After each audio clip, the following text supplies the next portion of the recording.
And I really discovered that, you know what, giving this to other people, teaching them, instructing them, and training them, it's a feeling of fulfillment that you can't get in most other things, right? I can go to the gym and I can teach somebody how to bench press, how to do squats, but there's nothing fulfilling about that. When you see a person who knows absolutely nothing about martial arts and they come in and then you watch their journey and you watch them from rank to rank and you watch them through their evaluations and you watch them grow, you watch how their mental thinking is changing, how their actions are changing. Excuse me. When you see how they are changing for the better, there's a fulfillment and a satisfaction that you get that you can't in most other categories. And I think instructors who love what they do, they love it because they want that fulfillment. Whereas some of these guys who, I saw some guy who's a 10th degree grandmaster in like 26 martial arts systems, including MMA. And he, I guess, asked to join a Shotokan school, I think it was. And he said, but, you know, when I join, I want you to give me a 10th degree black belt. And the instructor of the school said, well, I'm not going to give you what you didn't earn. And now that I know who you are, I don't want you as a part of my school either. And see, he's only in it for the glory for himself, which means he's not a good instructor, right? A good instructor cares about every student on the floor and cares about bringing them on the journey and walking on that path with them to get to where they want to go. For me, you know, with my partner, Kwan Jing Nim, John St. James, you know, we both have the same goal, right? We want to raise black belt leaders. We don't want just people to come in and train and learn some karate and then run off.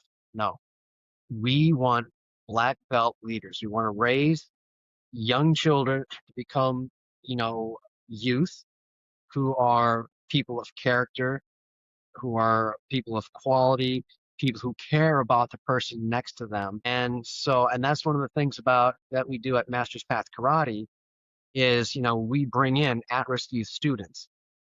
We don't charge the at-risk youth students, but they don't get it for free.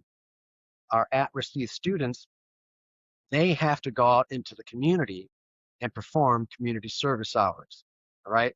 So now they're not just learning a martial art, they're learning something besides picking up a gun and going to a school and shooting.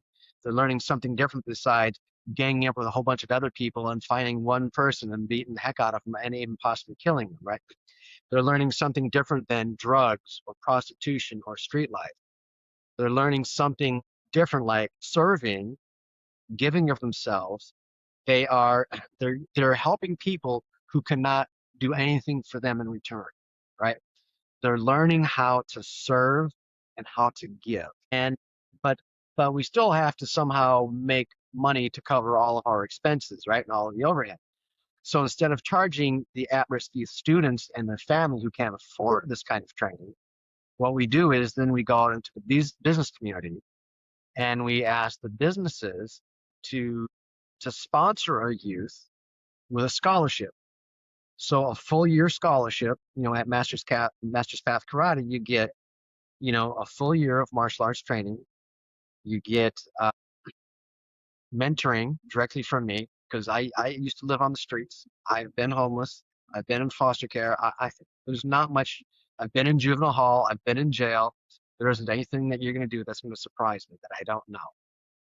And then we layer on top of that leadership training. There are no other martial arts schools that I can find anywhere in the United States or even in the UK that I've searched that have the extra layer of leadership training. So when I say we're trying to raise black belt leaders, we're literally trying to raise black belt leaders who have earned the gift of giving. They've learned how to give, they've learned how to serve. If you don't know how to serve, then all you care about is taking for yourself. And so then on top of that, you know, a scholarship includes a weekend camp. It covers all of their sparring gear. It covers their dobok, their uniform, and some miscellaneous things, right? So they get an entire year of training, but with each rank, they still have to go out and serve. So like at white belt, they have to go perform 2 hours of community service. At yellow belt, they've got to go out and serve 4 hours, and all the way up to becoming a black belt candidate. By the time they become a black belt candidate, they will have served 99 hours of community service.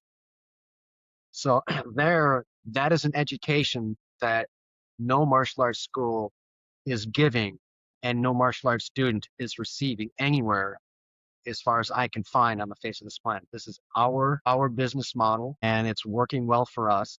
Funny enough, I met another gentleman 2 weeks ago who used to train in Taekwondo. And he showed me the text. He sent his old teachers like, "Here's what you need to start doing," and he was showing what we were doing, and so that's kind of what we're doing at Masters Fab. That is phenomenal. That really is. Thank you guys for everything you do for those kids in the community. That is amazing.